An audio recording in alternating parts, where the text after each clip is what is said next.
ಮೊದಲಿಗೆ headlines. September 17ರಂದು Kalyana Karnataka ವಿಮೋಚನಾ ದಿನ. ಪೂರ್ವ ಸಿದ್ಧತೆ ಅಚ್ಚುಕಟ್ಟಾಗಿ ನಿರ್ವಹಿಸಿ ಡಿಸಿ ನಿತೇಶ್. ಒಳ ಮೀಸಲಾತಿ ಜಾರಿಗೆ ಅಡ್ಡಿ, ಅಧಿಕಾರಿಗಳು ಸಚಿವರ ವಿರುದ್ಧ ಕ್ರಮಕ್ಕೆ ಆಗ್ರಹಿಸಿ ಮೀಸಲಾತಿ ಹೋರಾಟ ಸಮಿತಿ ಪ್ರತಿಭಟನೆ. ನ್ಯಾಯಬೆಲೆ ಅಂಗಡಿಗಳ ಮಾಲೀಕರಿಗೆ ಕಮಿಷನ್ ಹೆಚ್ಚಳ ಸೇರಿ ವಿವಿಧ ಸಮಸ್ಯೆಗಳ ಕುರಿತು ಕೇಂದ್ರ ಸಚಿವರ ಉಪಸ್ಥಿತಿಯಲ್ಲಿ ಸಭೆ. ಕೃಷ್ಣಪ್ಪ. ವೈದ್ಯಕೀಯ ಕಾಲೇಜುಗಳಲ್ಲಿ ಎನ್ಆರ್ಐ ಕೋಟಾ ಜಾರಿ ವಿರೋಧಿಸಿ ವಿದ್ಯಾರ್ಥಿಗಳಿಂದ ಪ್ರತಿಭಟನೆ. ಮತ್ತು 10 ವರ್ಷವಾದರೂ ವಾಜಪೇಯಿ ನಿವೇಶನ ಹಂಚಿಕೆ ಮಾಡದ ಅಧಿಕಾರಿಗಳ ವಿರುದ್ಧ ಕ್ರಮಕ್ಕೆ ಆಗ್ರಹಿಸಿ ಸ್ಲಂ ನಿವಾಸಿಗಳ ಕ್ರಿಯಾ ವೇದಿಕೆಯಿಂದ ಪ್ರತಿಭಟನೆ. ಸೆಪ್ಟೆಂಬರ್ 17ರಂದು ಕಲ್ಯಾಣ ಕರ್ನಾಟಕ ಉತ್ಸವ ದಿನಾಚರಣೆಯನ್ನ ಅರ್ಥಪೂರ್ಣವಾಗಿ ಆಚರಿಸಲು ಎಲ್ಲಾ ಇಲಾಖೆಗಳು ತಮಗೆ ನೀಡಲಾದ ಜವಾಬ್ದಾರಿಗಳನ್ನ ಸರಿಯಾದ ರೀತಿಯಲ್ಲಿ ನಿಭಾಯಿಸಬೇಕು ಮತ್ತು ಅಗತ್ಯ ಸಿದ್ಧತೆಯನ್ನ ಕೈಗೊಳ್ಳಬೇಕು ಎಂದು ಜಿಲ್ಲಾಧಿಕಾರಿ ಕೆ ನಿತೀಶ್ ಹೇಳಿದರು. ಅವರಿಂದು ನಗರದ ಜಿಲ್ಲಾಡಳಿತ ಭವನದ ಸಭಾಂಗಣದಲ್ಲಿ ನಡೆದ ಕಲ್ಯಾಣ ಕರ್ನಾಟಕ ಉತ್ಸವ ದಿನಾಚರಣೆಯ ಪೂರ್ವಭಾವಿ ಸಭೆಯ ಅಧ್ಯಕ್ಷತೆ ವಹಿಸಿ ಮಾತನಾಡಿದರು. ವಿವಿಧ ಇಲಾಖೆಯ ಅಧಿಕಾರಿಗಳಿಗೆ ವಹಿಸಿದ ಜವಾಬ್ದಾರಿಗಳು ಅಚ್ಚುಕಟ್ಟಾಗಿ ನಿರ್ವಹಿಸಬೇಕು. ಸೆಪ್ಟೆಂಬರ್ 17ರ ಬೆಳಗ್ಗೆ ನಗರದ ಸರ್ದಾರ್ ವಲ್ಲಭಭಾಯ್ ಪಟೇಲ್ ಪುತ್ಥಳಿಗೆ ಮಾಲಾರ್ಪಣೆ ಮಾಡಲಾಗುವುದು. ಪುತ್ಥಳಿಯ ಸುತ್ತಲೂ ಸ್ವಚ್ಛತೆ, ಶಾಮಿಯಾನ ವ್ಯವಸ್ಥೆ, ಹೂವಿನ ಹಾರ, ಸುಣ್ಣ ಬಣ್ಣದ ವ್ಯವಸ್ಥೆಯನ್ನ ಮಾಡಬೇಕು. ಈ ಜವಾಬ್ದಾರಿಯನ್ನ ಮಹಾನಗರ ಪಾಲಿಕೆಗೆ ವಹಿಸಲಾಗಿದೆ ಎಂದರು. ಎಲ್ಲಾ ಸರ್ಕಾರಿ ಹಾಗೂ ಅರೆ ಸರ್ಕಾರಿ ಕಚೇರಿ ಮತ್ತು ಶಾಲಾ ಕಾಲೇಜುಗಳಲ್ಲಿ ಕಡ್ಡಾಯವಾಗಿ ಧ್ವಜಾರೋಹಣ ನೆರವೇರಿಸಲು ಆಯಾ ಇಲಾಖೆಯ ಅಧಿಕಾರಿಗಳು ಕ್ರಮ ವಹಿಸಬೇಕು. 9 ಗಂಟೆಗೆ ಮಹಾತ್ಮ ಗಾಂಧಿ ಜಿಲ್ಲಾ ಕ್ರೀಡಾಂಗಣದಲ್ಲಿ ಸಚಿವರಿಂದ ಧ್ವಜಾರೋಹಣ ಇರುತ್ತದೆ.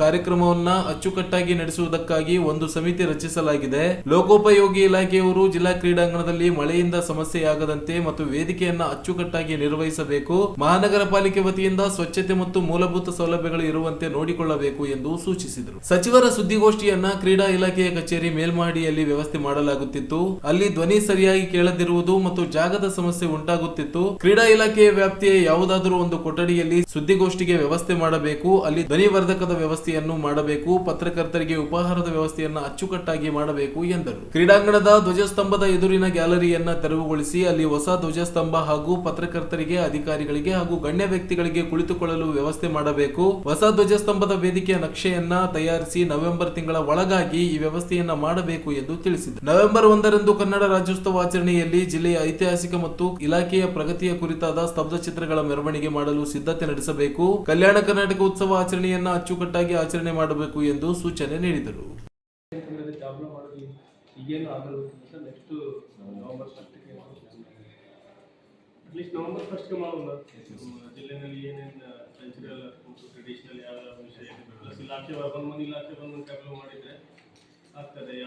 ಒಳ್ಳೆ ಐಡಿಯಾ.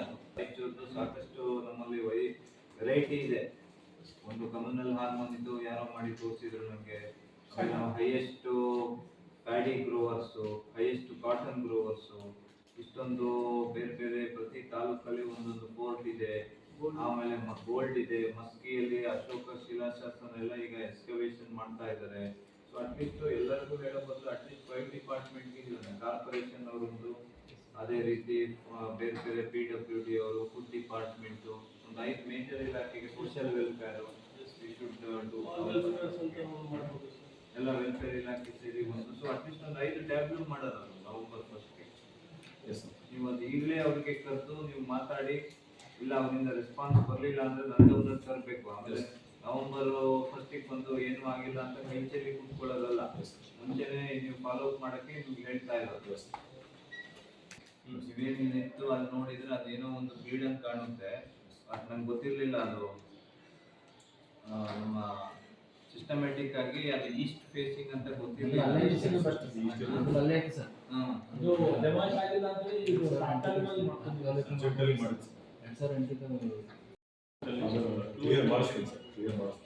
ವಾರ್ತಾ ಇಲಾಖೆ ಅಧಿಕಾರಿಗಳು ಸರಿ ರೌಂಡ್ ಮಾಡಲಿ, ಅವರು ನೋಡ್ಕೊಳ್ಳಿ.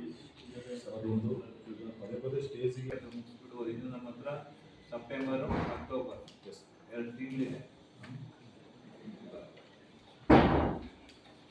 ಆಮೇಲೆ ಮಹಾತ್ಮ ಗಾಂಧಿ ಕ್ರೀಡಾಂಗಣದಲ್ಲಿ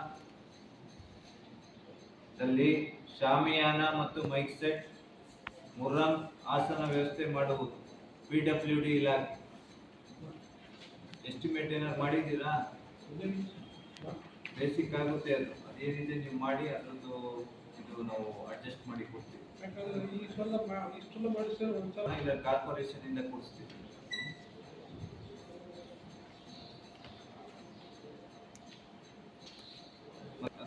ಸ್ಟೇಡಿಯಂ ಅಲ್ಲಿ ಧ್ವಜಾರೋಹಣ ನಂತರ ಅಲ್ಪ ಉಪಹಾರ ಮತ್ತು ಪತ್ರಕರ್ತರೊಂದಿಗೆ ಪತ್ರಿಕಾಗೋಷ್ಠಿ. ತಹಸೀಲ್ದಾರ್ ಎಲ್ಲಿದ್ದಾರೆ? ತಹಸೀಲ್ದಾರ್ ಏನಾಗ್ತಾ ಇದೆ ಪ್ರತಿ ಟೈಮು ಅದು ಸರಿಯಾಗಿ ಆರ್ಗನೈಸ್ ಆಗ್ತಾ ಇಲ್ಲ. ಒಂದು ಪತ್ರಕರ್ತರಿಗೂ ತೊಂದರೆ ಅಲ್ಲಿ ಮೈಕ್ ಸಿಸ್ಟಮ್ ಏನಾದ್ರು ಹಾಕ್ಸಿ ಅಂತ. ಅಷ್ಟು ಪತ್ರಕರ್ತಿರ್ತಾರೆ, ಪರ್ಮನೆಂಟ್ ಆಗಿ ಅಲ್ಲಿ ಫಂಕ್ಷನ್ ಆಗ್ತಾ ಇರುತ್ತೆ. ಒಂದು ಸಣ್ಣ ಮೈಕ್ ಸಿಸ್ಟಮ್ ತಗೊಂಡ್ಬಿಡಿ, ನಾವು ಒಬ್ರು ಮಾಡ್ತೀವಿ. ಎಷ್ಟಾಗುತ್ತೆ ಒಂದು ಮೈಕ್ ಸಿಸ್ಟಮ್ಗೆ? 2 ಸ್ಪೀಕರು, ಒಂದು ಮೈಕ್, ಆ ಥರ ಏನಾದ್ರು ತಗೊಳ್ಳಿ. ಇಲ್ಲಾಂದ್ರೆ ಅವರು ನಿರ್ಮಿತಿ ಕೇಂದ್ರ ಮೋಹನ್ ಅಥವಾ ಇವ್ರಿಗೆ ಮಾತಾಡ್ಕೊಳ್ಳಿ. ಇಲ್ಲ PWD ಅವ್ರಿಗೆ ಗೊತ್ತಿದ್ರೆ ನೀವೇ ಹೇಳಿ ಒಳ್ಳೆ ಕಂಪ್ನಿ ಯಾವ್ದಂತ. ಇಲಾಖೆ ಧ್ವಜಾರೋಹಣ ಕಾರ್ಯಕ್ಕೆ ಹೂವಿನ ಪಾಟ್ನೊಂದಿಗೆ ಅಲಂಕರಿಸಲು ಏನ್ ಮಾಡ್ತೀರಾ? ಆಯ್ತು. ಯುವಜನ ಸೇವಾ ಕಾರ್ಯಕ್ರಮಕ್ಕೆ ರಂಗೋಲಿ ಹಾಕುವ ವ್ಯವಸ್ಥೆ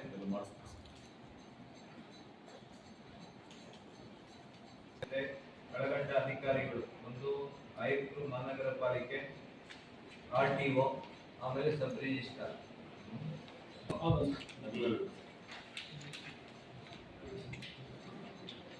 ಪ್ರಾಕ್ಟೀಸ್ ಮಾಡ್ತೀರಾ?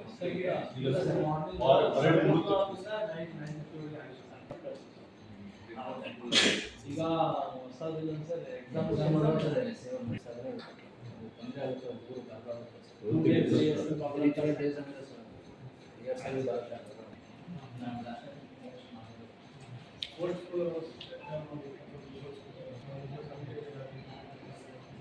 ಯಾರನ್ನ ನಾವು ಇದು ಮಾಡ್ತೀವ, ಅವತ್ತು ಫೆಲಿಸಿಟೇಷನ್ ಮಾಡ್ತೀವ. ನಮ್ಮ ಭಾರತದ ಕಲ್ಯಾಣಕರ ಅದು ನಿಜಾಮ್ ವಿರುದ್ಧ ಎಲ್ಲ ಫೈಟ್ ಮಾಡಿದವ್ರಿಗೆ ಏನಾದ್ರು ಮಾಡ್ತೀವ ಎಲ್ಲ? ಪ್ರತಿ 2 ತಿಂಗಳಿಗೆ ಒಂದ್ಸಲ ನೀವು ಮಾಡ್ತೀರಾ. ಸೊ ಈ ಸಲನು ನಾವು ಇದು ಬೇರೆ ಆದ್ರೆ like independence day, republic day ಆದ್ರೆ ಎಲ್ಲಾ ದೇಶದಲ್ಲಿ ಇರೋ ಎಲ್ಲಾ ಡಿಸ್ಟ್ರಿಕ್ಟ್, ಎಲ್ಲಾ ತಾಲೂಕಲ್ಲಿ ಮಾಡ್ತೀವಿ. ಬಟ್ ಕಲ್ಯಾಣ ಕರ್ನಾಟಕ ಉತ್ಸವ ದಿನಾಚರಣೆ ಕೇವಲ ನಮ್ಮ ಕಲ್ಯಾಣ ಕರ್ನಾಟಕ ಭಾಗದ ಜಿಲ್ಲೆಗಳಲ್ಲಿ ಅಷ್ಟೇ ನಾವು ಆಚರಿಸ್ತೀವಿ. ಸೊ ಅದಕ್ಕೆ ನಾವು ಇದನ್ನ ಇನ್ನೂ ಚೆನ್ನಾಗಿ ಮಾಡಬೇಕು, ಇನ್ನೂ ಸಿಸ್ಟಮ್ಯಾಟಿಕ್ ಆಗಿ ಮಾಡಬೇಕು. ನಿಮ್ಮ ಜವಾಬ್ದಾರಿ ಏನಂತ ಹೇಳಿದೀವಿ. ಸೊ ಇವತ್ತಿಂದನೇ ತಾವೆಲ್ಲ ಅದನ್ನ ನೋಡ್ಕೊಂಡು ಚೆನ್ನಾಗಿ ಯಶಸ್ವಿಯಾಗಿ ನೀವು ಮಾಡ್ಕೊಡ್ಬೇಕು. Okay, thank you.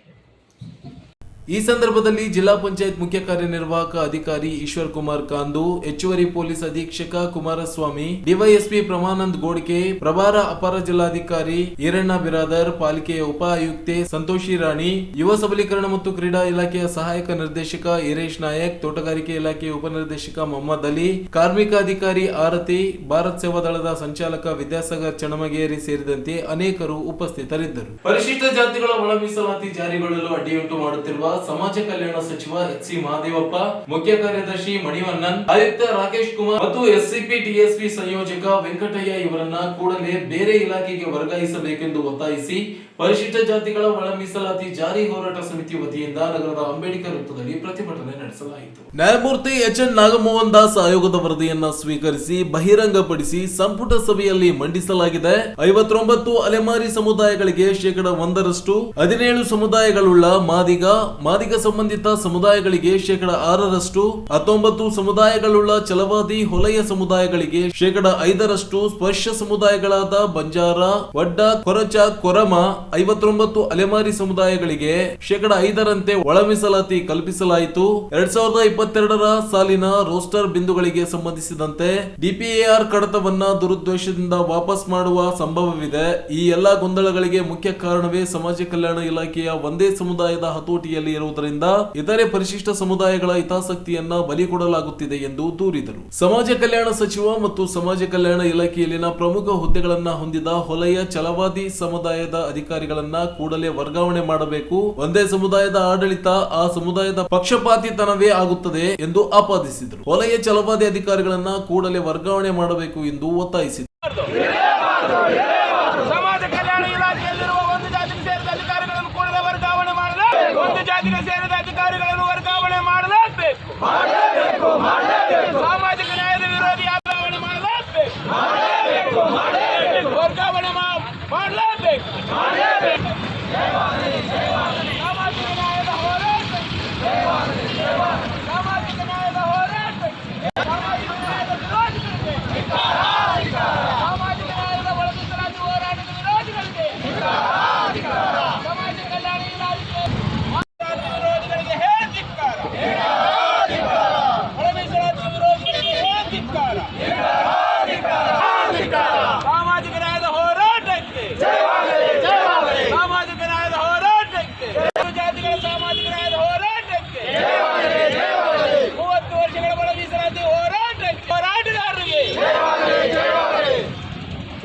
ಮಾದೇವಪ್ಪ ಅವರಂತೂ ಸಮಾಜ ಕಲ್ಯಾಣ ಇಲಾಖೆ ತೆಗೆದು ಮಾದೇವಪ್ಪ ಅವರನ್ನು ಸಮಾಜ ಸಚಿವ ಸ್ಥಾನಕ್ಕೆ ತೆಗೆಯಲೇಬೇಕು. ಎಸ್ ಸಿ ಮಾದೇವಪ್ಪ ಅವರನ್ನು ಸಚಿವ ಸ್ಥಾನಕ್ಕೆ ತೆಗೆಯಲೇಬೇಕು. ಸಮಾಜ ಕಲ್ಯಾಣ ಇಲಾಖೆಯಲ್ಲಿ ಇರ್ತಕ್ಕಂಥ ಅಧಿಕಾರಿಗಳನ್ನು ತೆಗೆಯಲೇಬೇಕು. ಸಮಾಜ ಕಲ್ಯಾಣ ಇಲಾಖೆಯಲ್ಲಿ ಇರ್ತಕ್ಕಂಥ ಅಧಿಕಾರಿಗಳನ್ನು ತೆಗೆಯಲೇಬೇಕು.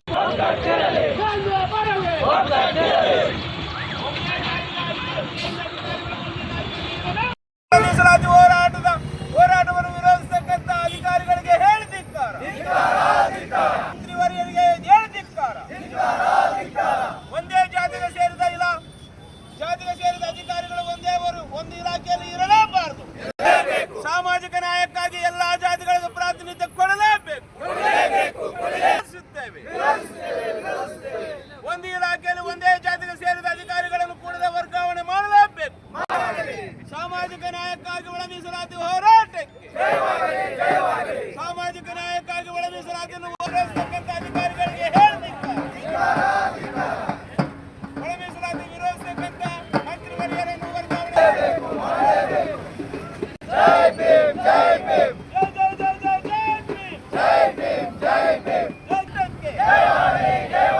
ಸಾಮಾಜಿಕ ನ್ಯಾಯವನ್ನು ವಿರೋಧಿಸತಕ್ಕಂಥ ಅಧಿಕಾರಿಗಳನ್ನು ವರ್ಗಾವಣೆ ಮಾಡಲೇಬೇಕು.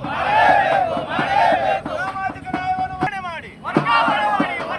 ಮಾಡಿ ಸಾಮಾಜಿಕ ನ್ಯಾಯದ ಒಳ ಮೀಸಲಾತಿ ಹೋರಾಟವನ್ನು ವಿರೋಧಿಸತಕ್ಕಂಥ ಅಧಿಕಾರಿಗಳಿಗೆ ವರ್ಗಾವಣೆ ಮಾಡಿ 3 ದಶಕಗಳ ಒಳ ಮೀಸಲಾತಿ ಹೋರಾಟಕ್ಕೆ ಸಾಮಾಜಿಕ ನ್ಯಾಯಕ್ಕಾಗಿ ಒಳ ಮೀಸಲಾತಿ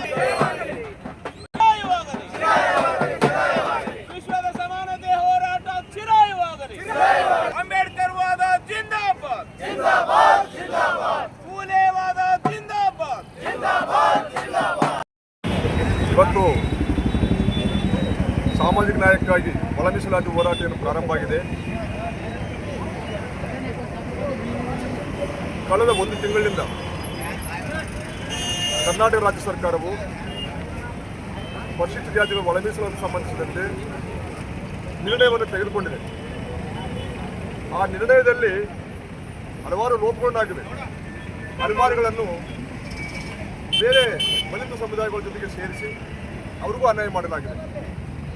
ಜೊತೆಗೆ ಒಳ ಮೀಸಲಾತಿ ಅನುಷ್ಠಾನಕ್ಕೆ ಸಂಬಂಧಪಟ್ಟಂತೆ ಸಚಿವ ಮಾದೇವಪ್ಪ ಮತ್ತೆ ಅಲ್ಲಿರ್ತಕ್ಕಂಥ ಮಣಿವಣ್ಣನ, ರಾಕೇಶ್ ಕುಮಾರ್ ಅಂತಕ್ಕಂಥ ಅಧಿಕಾರಿಗಳು ದಾರಿ ತಪ್ಪಿಸ್ತಾ ಇದ್ದಾರೆ. ಅಲ್ಲಿನ ಆರ್ಡರ್ಗಳನ್ನು ಮಾಡಿ ಸರ್ಕಾರದಿಂದ ಬರ್ತಕ್ಕಂಥ ಆದೇಶಗಳನ್ನು ಅವರು ಪಾಲನೆ ಮಾಡ್ತಾ ಇಲ್ಲ. ಮತ್ತೆ ರೋಸ್ಟರ್ ಪದ್ಧತಿಗಳು, ಬಡ್ತಿ, ಬ್ಯಾಕ್ಲಾಗು ಇವೆಲ್ಲ ಏನಿವೆ ಯಾವುದನ್ನು ಕೂಡ ಸಮಾಜ ಕಲ್ಯಾಣ ಇಲಾಖೆಯಲ್ಲಿ ಮುಖ್ಯ ಕಾರ್ಯದರ್ಶಿಗಳಾಗಿರ್ತಕ್ಕಂಥ ಮಣಿವಣ್ಣನವರು ಉದ್ದೇಶಪೂರ್ವಕವಾಗಿ ಅದು ಆಗಲಾರ್ದಂಗೆ ಇವತ್ತು ಅವ್ರು ನೋಡ್ಕೊಳ್ತಾ ಇದ್ದಾರೆ. ಆ ಕಾರಣಕ್ಕಾಗಿ ಅವ್ರನ್ನ ಕೂಡಲೇ ಮಾದೇವಪ್ಪನಿಂದ ಹಿಡ್ಕೊಂಡು ಅದಕ್ಕೆ ಅಡ್ಡಿಪಡಿಸ್ತಕ್ಕಂಥ ಮಣಿವಣ್ಣನ ಮತ್ತು ರಾಕೇಶ್ ಕುಮಾರ್ ಅಂತಕ್ಕಂಥವ್ರನ್ನ ಕೂಡಲೇ ಬೇರೆ ಇಲಾಖೆಗಳಿಗೆ ವರ್ಗಾವಣೆ ಮಾಡಬೇಕು. ಮಾದೇವಪ್ಪ ಅವರು ಕೂಡ ಕೂಡಲೇ ಬೇರೆ ಸಚಿವ ಸ್ಥಾನಗಳಿಗೆ ಅದನ್ನು ವರ್ಗಾವಣೆ ಮಾಡಬೇಕಂತ ಆ ಡಿಮಾಂಡ್ ಇಟ್ಕೊಂಡು ನಾವು ಇವತ್ತು ಈ ಹೋರಾಟವನ್ನು ಮಾಡ್ತಾ ಇದ್ದೀವಿ. ಈ ಸಂದರ್ಭದಲ್ಲಿ ಹೇಮರಾಜ್ ಅಸ್ಕಿಯಾಳ್, ಶಿವರಾಯ್ ಅಕ್ಕರಿಕಿ, ಎಸ್ ಮಾರ್ಯಪ್ಪ ವಕೀಲ್, ಹನುಮಂತಪ್ಪ ಮನ್ನಾಪುರ್, ನರಸಿಂಹಲು ಮರ್ಚೆಟಾಳ್, ಶ್ರೀನಿವಾಸ್ ಕೊಪ್ಪರ್, ತಾಯಪ್ಪ ಗದಾರ್, ಲಕ್ಷ್ಮಣ ಕಲ್ಲೂರ್, ಹನುಮಂತ ಕೋಟೆ ಸೇರಿದಂತೆ ಅನೇಕರು ಉಪಸ್ಥಿತರಿದ್ದರು. ಕಮಿಷನ್ ಹೆಚ್ಚಳ ಸೇರಿದಂತೆ ಪಡಿತರ ವಿತರಕರು ಹಲವು ಸಮಸ್ಯೆಗಳನ್ನ ಎದುರಿಸುತ್ತಿದ್ದು, ಶೀಘ್ರವೇ ಸರ್ಕಾರಿ ಪಡಿತರ ವಿತರಕರ ಸಂಘದ ಸಭೆಯನ್ನ ನಡೆಸಲಾಗುತ್ತದೆ. ಈ ಸಭೆಗೆ ಆಗಮಿಸುತ್ತಿರುವ ಕೇಂದ್ರ ಸಚಿವ ಪ್ರಹ್ಲಾದ್ ಜೋಶಿ ಹಾಗೂ ರಾಜ್ಯದ ಮಂತ್ರಿಗಳಲ್ಲಿ ಪಡಿತರ ವಿತರಕರ ಸಮಸ್ಯೆಗಳನ್ನ ಗಮನಕ್ಕೆ ತರಲಾಗುವುದು ಎಂದು ಸಂಘದ ರಾಜ್ಯಾಧ್ಯಕ್ಷ ಮತ್ತು ರಾಷ್ಟ್ರೀಯ ಕಾರ್ಯಾಧ್ಯಕ್ಷ ಟಿ ಕೃಷ್ಣಪ್ಪ ಹೇಳಿದರು. ಅವರಿಂದು ಮಾಧ್ಯಮಗೋಷ್ಠಿಯನ್ನ ಉದ್ದೇಶಿಸಿ ಮಾತನಾಡಿ, ವಿತರಕರಿಂದ ಪಡಿತರ ವಿತರಣೆಯ ತೂಕದಲ್ಲಿ ಲೋಪದೋಷಗಳು ಕಂಡುಬರುತ್ತಿದ್ದು, ಅಂತಹ ಪ್ರಕರಣಗಳ ಕುರಿತು ಸರ್ಕಾರಕ್ಕೆ ದೂರು ಸಲ್ಲಿಸಿದರೆ ಕ್ರಮಗಳಾಗುತ್ತವೆ. ನ್ಯಾಯಬೆಲೆ ಅಂಗಡಿಯ ಮಾಲೀಕರಿಗೆ ಸರ್ಕಾರದಿಂದ ನೀಡಲಾಗುವ ಅಕ್ಕಿಯನ್ನ ಮಾಲೀಕರ ಬೆರಳಚ್ಚು ಪಡೆದು ವಿತರಿಸಬೇಕು. ನ್ಯಾಯಬೆಲೆ ಅಂಗಡಿಯಲ್ಲಿ ಸಿಸಿ ಕ್ಯಾಮೆರಾ ಅಳವಡಿಸಬೇಕು. ಪಡಿತರ ಸರಬರಾಜು ಮಾಡುವ ಲಾರಿಗಳಿಗೆ ಜಿಪಿಎಸ್ ಅಳವಡಿಸಬೇಕು. ಇದರಿಂದ ಅಕ್ರಮಗಳನ್ನ ತಡೆಯಬಹುದಾಗಿದೆ ಎಂದು ತಿಳಿಸಿದರು. ಅನ್ನಭಾಗ್ಯ ಅಕ್ಕಿ ಸರಬರಾಜಾದ ಮೇಲೆ 24 ಗಂಟೆ ಆದ ಮೇಲೆ ಬಿಲ್ ಆಗಲ್ಲ. ಸರ್ಕಾರವೇ ಸಮಯಕ್ಕೆ ಸರಿಯಾಗಿ ಸರಿಯಾಗಿ ಅಕ್ಕಿ ವಿತರಿಸಬೇಕು. 481 ಕೋಟಿ ರೂಪಾಯಿ ಪಡಿತರ ಅಕ್ಕಿಗೆ ವೆಚ್ಚವಾಗಲಿದೆ. ಕಿಟ್ ಕೊಟ್ಟರೆ 173 ಕೋಟಿ ರೂಪಾಯಿ ಆಗುವುದರಿಂದ ಸರ್ಕಾರ ಹಣ ಉಳಿಸಲು ಹೊರಟಿದೆ. ಇದನ್ನ ನಾವು ಆಕ್ಷೇಪಿಸೋಲ್ಲ, ಆದರೆ ಸರಿಯಾದ ಸಮಯಕ್ಕೆ ಕೊಡಬೇಕು ಎಂದು ತಿಳಿಸಿದರು. ಶೀಘ್ರದಲ್ಲೇ ಕೇಂದ್ರ ಸರ್ಕಾರದ ಸಭೆ ಕರೆಯಲಾಗುತ್ತದೆ. ಭಾರತ್ ರೈಸ್, ಭಾರತ್ ಬೇಳೆ, ಹೆಸರು ಕಾಳು ಬೇರೆ ರಾಜ್ಯಗಳಿಗೆ ಕೊಡಲಾಗುತ್ತಿದೆ, ಅದನ್ನ ಕರ್ನಾಟಕಕ್ಕೆ ಕೊಡಿ ಎಂದು ಕೇಳಲಾಗುತ್ತಿದೆ. ಈ ಬಗ್ಗೆ ಕಾರ್ಯಕ್ರಮವನ್ನ ಬೆಂಗಳೂರಿನಲ್ಲಿ ಮಾಡಲಾಗುತ್ತದೆ. ರಾಜ್ಯದಲ್ಲಿ 20,000 ನ್ಯಾಯಬೆಲೆ ಅಂಗಡಿಗಳಿವೆ. ಬಾಕಿ ಉಳಿದ ಕಮಿಷನ್ ಹಣವನ್ನ ಶೀಘ್ರವೇ ಬಿಡುಗಡೆ ಮಾಡಬೇಕು. ಬಿಲ್ ಹಾಕಿದ ಸಮಯದಲ್ಲೇ ವಿತರಣೆ ಮಾಡಬೇಕೆಂದು ಒತ್ತಾಯಿಸಿದರು. ನಮ್ಮ ಕರ್ನಾಟಕ ರಾಜ್ಯ ಸರ್ಕಾರಿ ಪಡಿತರ ವಿತರಕರ ಒಂದು ಕಾರ್ಯಕ್ರಮ ಮಾಡಬೇಕಾಗಿರೋದ್ರಿಂದ ಆ ಕಾರ್ಯಕ್ರಮಕ್ಕೆ ಕೇಂದ್ರದ ಆಹಾರ ಸಚಿವರಾದ ಪ್ರಹ್ಲಾದ್ ಜೋಶಿ ಅವರು ಮತ್ತು ನಮ್ಮ ರಾಜ್ಯದ ಆಹಾರ ಸಚಿವರಾದಂಥ ಮುನಿಯಪ್ಪನವರು ಆ ಕಾರ್ಯಕ್ರಮ ಮಾಡ್ತಾರೆ. ಅದಕ್ಕೋಸ್ಕರ ಇಡೀ ರಾಜ್ಯದ ಎಲ್ಲ ಜಿಲ್ಲೆಗೂ ನಾವು ಹೋಗಿ ನಮ್ಮ ಸಮಸ್ಯೆಗಳೇನು ಮಾಡಿ ಮನವರಿಕೆ ಮಾಡಿ ಆ ಜನನ ಅಲ್ಲಿಗೆ ಕಾರ್ಯಕ್ರಮ ಕರೀಲಿಕ್ಕೆ ಟೂರ್ ಮಾಡ್ತಾರೆ. ಆ ಕಾರ್ಯಕ್ರಮಕ್ಕೆ ಎಲ್ಲ VSS ಕಾರ್ಯದರ್ಶಿಗಳು ಮತ್ತು ನ್ಯಾಯಾಲಯ ಮಾಲೀಕರು ಅವ್ರ ಸಹಾಯಕರು ಸಹ ಬರಬೇಕು. ನಮ್ಮ ಸುಮಾರು ಬೇಡಿಕೆಗಳಿವೆ. ಬೇರೆ ರಾಜ್ಯಗಳ ಹೋಲಿಸಿದ್ರೆ ನಮ್ಮ ರಾಜ್ಯದಲ್ಲಿ ಬರೀ ಕೇವಲ ಅಕ್ಕಿ ಬಿಟ್ಟರೆ ಬೇರೆ ಏನು ಕೊಡ್ತಾ ಇಲ್ಲ. ಅದರಿಂದ ಪಕ್ಕ ತೆಲಂಗಾಣ ಇದೆ, ವಿಜಯವಾಡ ಇದೆ, ಕೇರಳ ಇದೆ, ಅದೆಲ್ಲ ಸಕ್ಕರೆ ಮತ್ತು ಉಪ್ಪು ಬೇಳೆ ಎಲ್ಲ ಕೊಡ್ತಾ ಇದ್ದಾರೆ. ಅದನ್ನು ನಮ್ಮ ರಾಜ್ಯದಲ್ಲಿ ಕೇಳ್ತಾ ಇದ್ದೀವಿ ನಾವು. ಅದಲ್ಲದೆ ಕೇಂದ್ರ ಸರ್ಕಾರದವರು ಸಹ ಈಗ ನಿಮ್ಮ ಮುಖಾಂತರ ನಾನು ನೋಡಿದ್ದೀನಿ ಪತ್ರಿಕೆ ಮೀಟಿಂಗಲ್ಲಿ ಭಾರತ್ ದಾಲ್, ಭಾರತ್ ಬೇಳೆ, ಭಾರತ್ ರೈಸು, ಭಾರತ್ ಗೋಧಿ ಹಿಟ್ಟು, ಭಾರತ್ ಸಕ್ಕರೆ, ಭಾರತ್ ಅಡುಗೆ ಎಣ್ಣೆ ಇವೆಲ್ಲ ಕೊಡಬೇಕು ಅಂತ ಒಂದು ಸ್ಕೀಮ್ ಮಾಡಿ ಬಜೆಟಲ್ಲೆಲ್ಲ ಘೋಷಣೆ ಆಗಿದೆ. ಅದನ್ನು ಕರ್ನಾಟಕ ರಾಜ್ಯದಿಂದ ನಮ್ಮ ಕರ್ನಾಟಕದಲ್ಲಿರುವಂಥ 4,80,00,000 ಜನಗಳಿಗೆ ಕೊಡಿಸಬೇಕು ಅಂತ ಅಂದ್ಬಿಟ್ಟು ಮಾನ್ಯ ಸಚಿವರು, ನಮ್ಮ ರಾಜ್ಯದಲ್ಲಿ ಆಗಿರುವಂಥ ಸಚಿವರು, ಕೇಂದ್ರ ಸಚಿವರು ಅವ್ರನ್ನ ಮನವರಿಕೆ ಮಾಡಿದ್ದೀನಿ. ಮುಂದಾಕ್ಷರಿ ಹೋಗಿ ಕಾರ್ಯಕ್ರಮ ಬರಬೇಕು ಅಂತ ಅವರು ಬಿಡುಗಡೆ ಕಾರ್ಯಕ್ರಮ ಇರೋದ್ರಿಂದ ಈಗ ಸಲಹೆ ಕೊಟ್ಟಿದ್ದಾರೆ. ನಾಳೆ 13ನೇ ತಾರೀಕು ರಾಷ್ಟ್ರದ ಉಪರಾಷ್ಟ್ರಪತಿಯವರ ಚುನಾವಣೆ ಮುಗಿದ ಮೇಲೆ ಈ ತಿಂಗಳು 23, 24 ಮಾಡೋಂಥ 3 ಡೇಟ್ ಕೊಟ್ಟಿದ್ದಾರೆ. ಆ ಡೇಟು ನಾವು ನಾಳೆ ಸ್ಟೇಟ್ ಕಮಿಟಿನಲ್ಲಿ ಒಂದು ಡೇಟ್ ಫಿಕ್ಸ್ ಮಾಡಿ ನಮ್ಮ ಸಮಯ ಮತ್ತೆ ಆ ಪ್ಲೇಸ್ ನಾವು ಕಾರ್ಯಕ್ರಮ ಮಾಡೋಂಥ ಇದನ್ನ ಜಾಗನ ನೋಡಿ ವ್ಯವಸ್ಥಿತವಾಗಿ ಮಾಡಾದ್ಮೇಲೆ ನಾವು ಒಂದು ಅನೌನ್ಸ್ ಮಾಡ್ತೀವಿ. ಆ ಡೇಟ್ಗೆ ಇಡೀ ರಾಜ್ಯದ ಎಲ್ಲ ನ್ಯಾಯಾಲಯ ಮಾಡಿದ್ದು ಮತ್ತು VSS ಕಾರ್ಯದರ್ಶಿಯವರು, ಸಂಘ ಸಂಸ್ಥೆ ಕಾರ್ಯದರ್ಶಿಯವರು ಬರಬೇಕು ಅಂತ ಅಂದ್ಬಿಟ್ಟು ತಮ್ಮ ಮೂಲಕ ನಾವು ಒತ್ತಾಯ ಮಾಡ್ತೀವಿ. ನಮ್ಮ ಬೇಡಿಕೆಗಳು ಜಾಸ್ತಿ ಇದೆ. ಕೇವಲ ನಾವು ಅಕ್ಕಿ ಒಂದು ಬಿಟ್ಟರೆ ಬೇರೆ ಏನು ವಿತರಣೆ ಮಾಡ್ತಾ ಇಲ್ಲ. ಮಾನ್ಯ ಸಿದ್ದರಾಮಯ್ಯ ಸಾಹೇಬರು ಚುನಾವಣೆ ಟೈಮ್ನಲ್ಲಿ 2013ರಲ್ಲಿ ಮುಖ್ಯಮಂತ್ರಿ ಆಗಿದ್ರು. ಅವರೇ ಅವ್ರು ಚುನಾವಣೆ ಟೈಮ್ನಲ್ಲಿ ಘೋಷಣೆ ಮಾಡಿದ್ರು. ಕಾರ್ಡ್ದಾರ್ಗೆ 2013ರಲ್ಲಿ ಕೊಟ್ಟಂಥ ಸವಲತ್ತುಗಳನ್ನ ನಾವು ಈ ಚುನಾವಣೆಯಲ್ಲಿ ಕೊಡ್ತೀವಿ ಅಂತಂದರು.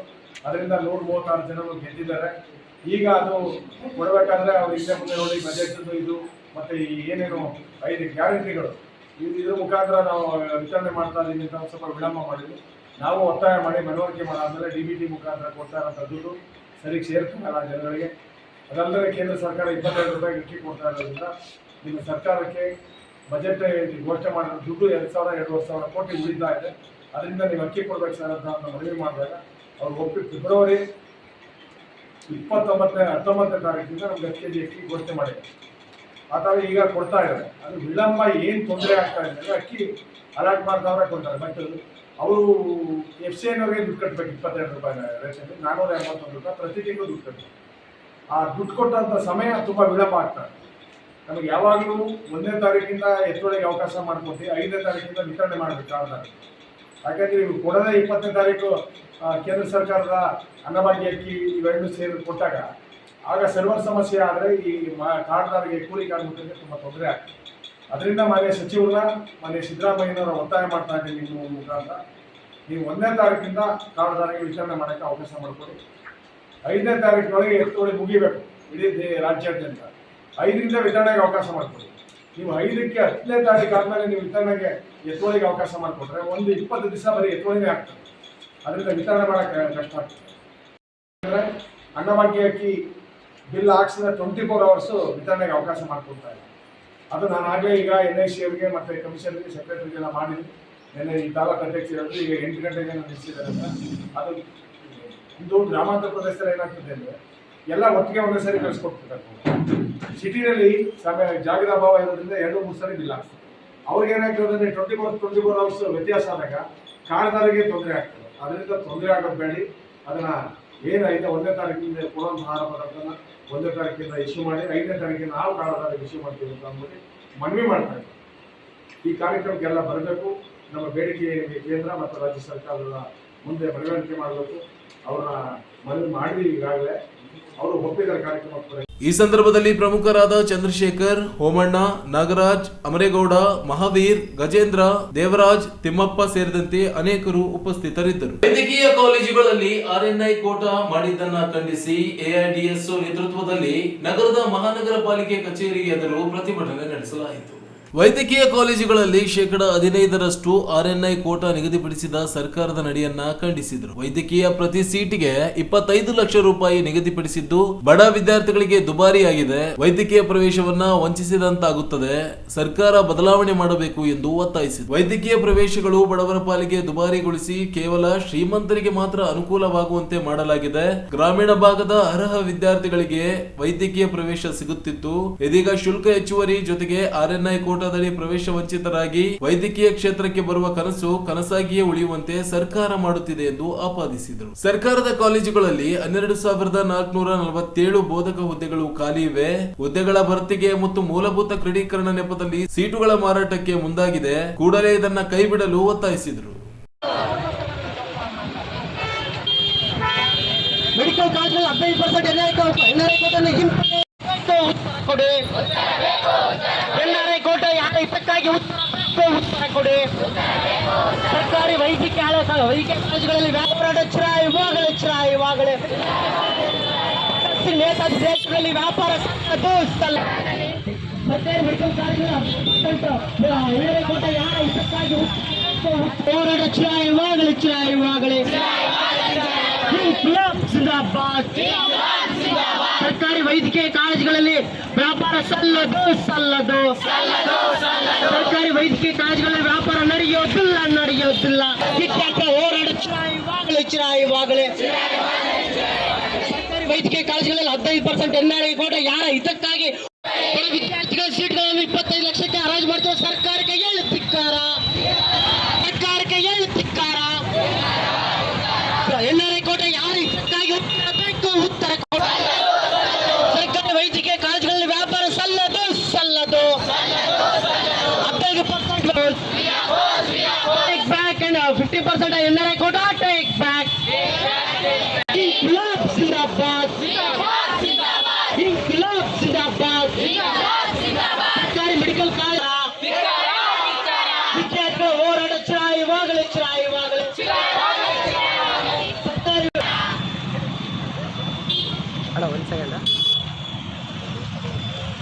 ಸಂದರ್ಭದಲ್ಲಿ ಜಿಲ್ಲಾ ಕಾರ್ಯದರ್ಶಿ ಬಸವರಾಜ್, ನಂದಗೋಪಾಲ್, ಶಿವಕುಮಾರ್, ಅಶೋಕ್, ಹೇಮಂತ್, ಐಶ್ವರ್ಯ, ಪ್ರಮೋದ್ ಸೇರಿದಂತೆ ವಿದ್ಯಾನಿಧಿ ಮತ್ತು ಬೆಸ್ಟ್ ಕಾಲೇಜ್ ವಿದ್ಯಾರ್ಥಿಗಳು ಭಾಗವಹಿಸಿದ್ದರು. ವಾಜಪೇಯಿ ನಗರ ನಿವೇಶನ ಯೋಜನೆಯಲ್ಲಿ ಭೂಮಿಯನ್ನ ಅಭಿವೃದ್ಧಿಪಡಿಸದೆ ನಿವೇಶನ ಹಂಚಿಕೆ ಮಾಡದೆ 10 ವರ್ಷಗಳಿಂದ ಕಾಲಹರಣ ಮಾಡುತ್ತಿರುವ ಅಧಿಕಾರಿಗಳ ನಿರ್ಲಕ್ಷ್ಯ ಧೋರಣೆಯನ್ನ ಖಂಡಿಸಿ ಫಲಾನುಭವಿಗಳು ನಗರದ ಜಿಲ್ಲಾಡಳಿತ ಭವನದ ಎದುರು ರಾಯಚೂರು ಸ್ಲಂ ನಿವಾಸಿಗಳ ಕ್ರಿಯಾ ವೇದಿಕೆಯ ನೇತೃತ್ವದಲ್ಲಿ ಪ್ರತಿಭಟನೆ ನಡೆಸಿದರು. ನಗರದ ವಿವಿಧ ಸ್ಲಂಗಳಲ್ಲಿ ಬಾಡಿಗೆ ಮನೆಗಳಲ್ಲಿ ಬೀದಿ ಬದಿ ಟೆಂಟ್ಗಳಲ್ಲಿ ವಾಸಿಸುತ್ತಿರುವ ದಲಿತ, ಹಿಂದುಳಿದ, ಅಲ್ಪಸಂಖ್ಯಾತರ, ಅಲೆಮಾರಿ ಮತ್ತು ಬಡ ಕೂಲಿ ಕಾರ್ಮಿಕರ ಹಿತಾರ್ಥಕ್ಕಾಗಿ ಜಿಲ್ಲಾಡಳಿತ ಮತ್ತು ಮಹಾನಗರ ಪಾಲಿಕೆ 10 ವರ್ಷಗಳ ಹಿಂದೆ ವಾಜಪೇಯಿ ಯೋಜನೆಯಡಿಯಲ್ಲಿ ಭೂಮಿ ಮಂಜೂರು ಮಾಡಿ ನಿವೇಶನಗಳ ಹಕ್ಕುಪತ್ರಗಳನ್ನ ನೀಡಿದ್ದರು. ಎಂದಿಗೂ ಯೋಜನೆ ಜಾರಿಗೆ ಬಂದಿಲ್ಲ. ನಿವೇಶನ ಪಡೆಯದೆ ಹಲವಾರು ಫಲಾನುಭವಿಗಳು ತೀರಿಕೊಂಡಿರುವುದನ್ನ ಕುಟುಂಬಸ್ಥರು ಕಳವಳದಿಂದ ಹೇಳಿದ್ದಾರೆ. ಇದಕ್ಕೂ ಮೊದಲು ಹಲವಾರು ಬಾರಿ ಜಿಲ್ಲಾಡಳಿತ ಮತ್ತು ಮಹಾನಗರ ಪಾಲಿಕೆಗೆ ಮನವಿ ಸಲ್ಲಿಸಲಾಗಿದೆ. ಸಭೆಗಳಲ್ಲಿ ಭಾಗವಹಿಸಿದರೂ ಯಾವುದೇ ಫಲ ದೊರೆತಿಲ್ಲ. ಅಧಿಕಾರಿಗಳು ನಿವೇಶನ ರೈತರ ತಾಳ್ಮೆಯನ್ನ ಪರೀಕ್ಷಿಸುತ್ತಿದ್ದಾರೆ ಎಂಬ ಆರೋಪಗಳು ಕೇಳಿ ಬಂದಿವೆ. ಫಲಾನುಭವಿಗಳು ಈ ಕುರಿತು ಎಚ್ಚರಿಕೆ ನೀಡಿ 1 ತಿಂಗಳೊಳಗಾಗಿ ವಾಜಪೇಯಿ ನಿವೇಶನ ಯೋಜನೆಯಲ್ಲಿ ಅಭಿವೃದ್ಧಿ ಕೆಲಸ ಪೂರ್ಣಗೊಳಿಸಿ ನಿವೇಶನ ಹಂಚಿಕೆ ಮಾಡಬೇಕು. ಜಾಗ ಕೊಡಿ ಇಲ್ಲ ವಿಷ ಕೊಡಿ ಎಂಬ ಘೋಷಣೆಗಳನ್ನ ಕೂಗಿ ಆಕ್ರೋಶ ಹೊರಹಾಕಿದರು. ನಿವೇಶನ ಹಂಚಿಕೆ ಮಾಡಲು ಜಿಲ್ಲಾಡಳಿತಕ್ಕೆ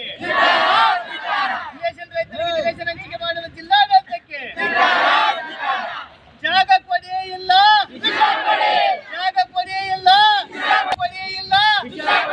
ಬೇಕೇ ಬೇಕು.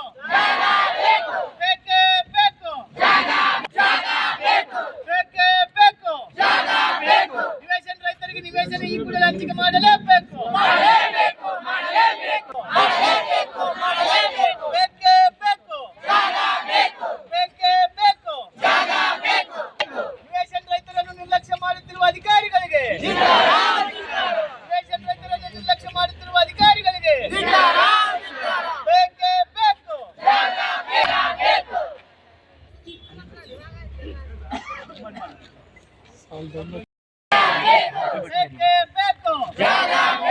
ನಿವೇಶನ ರೈತರಿಗೆ ನಿವೇಶನ ಹಂಚಿಕೆ ಮಾಡದ ಜಿಲ್ಲಾಡಳಿತಕ್ಕೆ, ನಿವೇಶನ ರೈತರಿಗೆ ನಿವೇಶನ ಹಂಚಿಕೆ ಮಾಡದ ಜಿಲ್ಲಾಡಳಿತಕ್ಕೆ, ನಿವೇಶನ ರೈತರಿಗೆ ನಿವೇಶನ ಹಂಚಿಕೆ ಮಾಡದ ಜಿಲ್ಲಾಡಳಿತಕ್ಕೆ.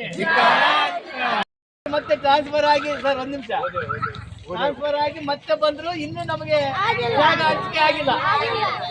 ಸಾಹೇಬ್ರ ಜೊತೆಗೇನು ಒಂದ್ಸಲ ಮೀಟಿಂಗ್ ಆಯ್ತು, ಇದುವರೆಗೂ ಕ್ರಮ ಕೈಗೊಳ್ತಾ ಇಲ್ಲ. ಹಂಗಾಗಿ ಸಾಹೇಬ್ರೇ ಬಂದಾರ, PD ಸಾಹೇಬ್ರು, ನಾನು ಅವರಿಗೆ ಮನವಿ ಓದ್ತೀನಿ. ಮಾನ್ಯ ಜಿಲ್ಲಾಧಿಕಾರಿಗಳು ರಾಯಚೂರು ಮಾನ್ಯರೇ, ವಿಷಯ ವಾಜಪೇಯಿ ನಗರ ನಿವೇಶನ ಯೋಜನೆಯಲ್ಲಿ ಸರ್ವೆ ನಂಬರ್ 581/929/2 ಮತ್ತು 726/727 ಭೂಮಿ ಅಭಿವೃದ್ಧಿಪಡಿಸದೆ ನಿವೇಶನ ಹಂಚಿಕೆ ಮಾಡದೆ 10 ವರ್ಷಗಳಿಂದ ಕಾಲಹರಣ ಮಾಡಿದ ಅಧಿಕಾರಿಗಳ ನಿರ್ಲಕ್ಷ್ಯ ಧೋರಣೆಯನ್ನು ಖಂಡಿಸಿ ಪ್ರತಿಭಟನೆ. ನಗರದ ವಿವಿಧ ಸ್ತಂಭಗಳಲ್ಲಿ ವಾಸಿಸುವ ದಲಿತ, ಹಿಂದುಳಿದ, ಅಲ್ಪಸಂಖ್ಯಾತ, ಅಲೆಮಾರಿ ಮತ್ತು ಬಡ ಕೂಲಿ ಕಾರ್ಮಿಕರು ಸ್ವಂತ ಮನೆ ಇಲ್ಲದೆ ಬಾಡಿಗೆ ಮನೆಗಳಲ್ಲಿ, ಬೀದಿ ಬದಿ ಟೆಂಟ್ಗಳಲ್ಲಿ ವಾಸ ಮಾಡುತ್ತಿರುವ ನಿವೇಶನ ರೈತರಿಗೆ ವಾಜಪೇಯಿ ನಗರ ನಿವೇಶನ ಯೋಜನೆಯಲ್ಲಿ 10 ವರ್ಷಗಳ ಹಿಂದೆ ಜಿಲ್ಲಾಡಳಿತ ಮತ್ತು ಮಹಾನಗರ ಪಾಲಿಕೆಯವರು ನಿವೇಶನಕ್ಕೆ ಸರ್ವೆ ನಂಬರ್ 581/929/2 726/727 ರಲ್ಲಿ ಭೂಮಿ ಮಂಜೂರು ಮಾಡಿ ನಿವೇಶನ ಹಕ್ಕುಪತ್ರಗಳನ್ನು ಕೂಡ ನೀಡಿದ್ದಾರೆ. ನಿವೇಶನ ಹಕ್ಕುಪತ್ರ ಪಡೆದ ಫಲಾನುಭವಿಗಳಲ್ಲಿ ಕೆಲವರು ಯೋಜನೆಯನ್ನು ಅನುಭವಿಸದೆ ತೀರಿಕೊಂಡಿದ್ದಾರೆ. ಅದೇ ರೀತಿ ಸದರಿ ವಿಷಯದ ಕುರಿತು ಜಿಲ್ಲಾಡಳಿತ ಮತ್ತು ಮಹಾನಗರ ಪಾಲಿಕೆ ಸುಮಾರು ಸಲ ಪ್ರತಿಭಟನೆ ಮೂಲಕ ಮನವಿ ನೀಡಿದರೂ ಯಾವುದೇ ಪ್ರಯೋಜನವಾಗಿರುವುದಿಲ್ಲ. ಅಧಿಕಾರಿಗಳು ನಿವೇಶನ ರೈತರ ತಾಳ್ಮೆಯನ್ನು ಪರೀಕ್ಷೆ ಮಾಡುತ್ತಿದ್ದಾರೆ. ಅದೇ ರೀತಿ ಸದರಿ ವಿಷಯದ ಕುರಿತು ಜಿಲ್ಲಾಧಿಕಾರಿಗಳ ಜೊತೆ ಹಲವಾರು ಬಾರಿ ಸಭೆ ಮಾಡಿದರೂ ಕೂಡ ಅಧಿಕಾರಿಗಳು ನಿರ್ಲಕ್ಷ್ಯ ಮನೋಭಾವ ತೋರುತ್ತಿದ್ದಾರೆ. ಆದ್ದರಿಂದ 1 ತಿಂಗಳೊಳಗೆ ವಾಜಪೇಯಿ ನಗರ ನಿವೇಶನ ಯೋಜನೆಯಲ್ಲಿ ಸರ್ವೆ ನಂಬರ್ 581/929/2 726/727 ರಲ್ಲಿ ಭೂಮಿಯಲ್ಲಿ ನಿವೇಶನ ಹಕ್ಕುಪತ್ರ ಪಡೆದ ನಿವೇಶನ ರೈತರಿಗೆ ನಿವೇಶನ ಅಭಿವೃದ್ಧಿಪಡಿಸಿ ಶೀಘ್ರದಲ್ಲಿ ನಿವೇಶನ ಹಂಚಿಕೆ ಮಾಡಲು ಈ ಮೂಲಕ ವಿನಂತಿಸಿಕೊಳ್ಳುತ್ತೇವೆ. ಒಂದು ವೇಳೆ ಇದೇ ರೀತಿ ವಿಳಂಬವಾದಲ್ಲಿ ಜಿಲ್ಲಾಧಿಕಾರಿಗಳ ಕಚೇರಿ ಮುಂದೆ ಜಾಗ ಕೊಡಿ ಇಲ್ಲ ವಿಷ ಕೊಡಿ ಎಂಬ ಹೋರಾಟವನ್ನು ಹಮ್ಮಿಕೊಳ್ಳಲಾಗುತ್ತದೆ ಅಂತೇಳಿ ತಿಳಿಸುತ್ತೇವೆ. ಧನ್ಯವಾದಗಳಲ್ಲಿ. 10 ವರ್ಷ ಒಂದ್ಸಲ ಜಿಲ್ಲಾಧಿಕಾರಿಗಳ ಜೊತೆ ಮೀಟಿಂಗ್ ಆಯ್ತು, ಆದ್ರೂ ಇದನ್ನು ಒಂದು ಪ್ರೋಸೆಸ್ ಇಲ್ಲ ಸರ್. ಕನಿಷ್ಠ ಸರ್ವೆ ಮಾಡಿ ಚೆಕ್ ಬಂದಿನೂ ಹಾಕವಲ್ರು. ಈಗ ಇದ್ರ ಬಗ್ಗೆ ಸರ್ವೆ ಮಾಡಿ ಚೆಕ್ ಬಂದ್ ಮಾಡಿ ನಿಮ್ಮ ಪ್ಲಾಟ್ ಮೆಜರ್ಮೆಂಟ್ ಮಾಡ್ಕೊಡ್ತೀವಿ. ಅದೇ ಯಾವಾಗ ಸರ್, ಯಾವಾಗ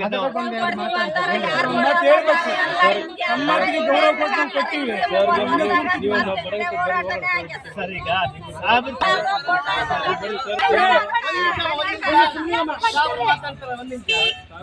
ಡಿಸ್ಕಸ್ ಮಾಡಿ ಬೇಗ ಮಾಡಿಕೊಡ್ತೀವಿ. ಈ ಸಂದರ್ಭದಲ್ಲಿ ವೇದಿಕೆಯ ಅಧ್ಯಕ್ಷ ಜನಾರ್ದನ್ ಹಳ್ಳಿಬೆಂಚಿ, ಕಾರ್ಯದರ್ಶಿ ನೂರ್ಜಾನ್, ಸಂಘಟನಾ ಕಾರ್ಯದರ್ಶಿ ಬಸವರಾಜ್, ಖಜಾಂಚಿ ರಾಜಶೇಖರ್, ಮುಖಂಡರಾದ ಜಿ ರಾಜು, ಎಸ್ ನಾಗರಾಜ್, ಪವನ್, ಅನಿಲ್ ಕುಮಾರ್ ಸೇರಿದಂತೆ ಅನೇಕರು ಉಪಸ್ಥಿತರಿದ್ದರು. ಕೊನೆಯಲ್ಲಿ ಮತ್ತೊಮ್ಮೆ ಹೆಡ್ಲೈನ್ಸ್. ಸೆಪ್ಟೆಂಬರ್ 17ರಂದು ಕಲ್ಯಾಣ ಕರ್ನಾಟಕ ವಿಮೋಚನಾ ದಿನ, ಪೂರ್ವ ಸಿದ್ಧತೆ ಅಚ್ಚುಕಟ್ಟಾಗಿ ನಿರ್ವಹಿಸಿ ಡಿಸಿ ನಿತೇಶ್. ಒಳ ಮೀಸಲಾತಿ ಜಾರಿಗೆ ಅಡ್ಡಿ, ಅಧಿಕಾರಿಗಳು ಸಚಿವರ ವಿರುದ್ಧ ಕ್ರಮಕ್ಕೆ ಆಗ್ರಹಿಸಿ ಮೀಸಲಾತಿ ಹೋರಾಟ ಸಮಿತಿ ಪ್ರತಿಭಟನೆ. ನ್ಯಾಯಬೆಲೆ ಅಂಗಡಿಗಳ ಮಾಲೀಕರಿಗೆ ಕಮಿಷನ್ ಹೆಚ್ಚಳ ಸೇರಿ ವಿವಿಧ ಸಮಸ್ಯೆಗಳ ಕುರಿತು ಕೇಂದ್ರ ಸಚಿವರ ಉಪಸ್ಥಿತಿಯಲ್ಲಿ ಸಭೆ. ಕೃಷ್ಣಪ್ಪ. ವೈದ್ಯಕೀಯ ಕಾಲೇಜುಗಳಲ್ಲಿ NRI ಕೋಟಾ ಜಾರಿ ವಿರೋಧಿಸಿ ವಿದ್ಯಾರ್ಥಿಗಳಿಂದ ಪ್ರತಿಭಟನೆ. ಮತ್ತು 10 ವರ್ಷವಾದರೂ ವಾಜಪೇಯಿ ನಿವೇಶನ ಹಂಚಿಕೆ ಮಾಡದ ಅಧಿಕಾರಿಗಳ ವಿರುದ್ಧ ಕ್ರಮಕ್ಕೆ ಆಗ್ರಹಿಸಿ ಸ್ಲಂ ನಿವಾಸಿಗಳ ಕ್ರಿಯಾ ವೇದಿಕೆಯಿಂದ ಪ್ರತಿಭಟನೆ. ಇದಿಷ್ಟು ಇವತ್ತಿನ ಸುದ್ದಿ. ಪ್ರಮುಖ ಸುದ್ದಿಗಳಿಗಾಗಿ ನೋಡ್ತಾ ಇರಿ ಮೆಗಾ ನ್ಯೂಸ್.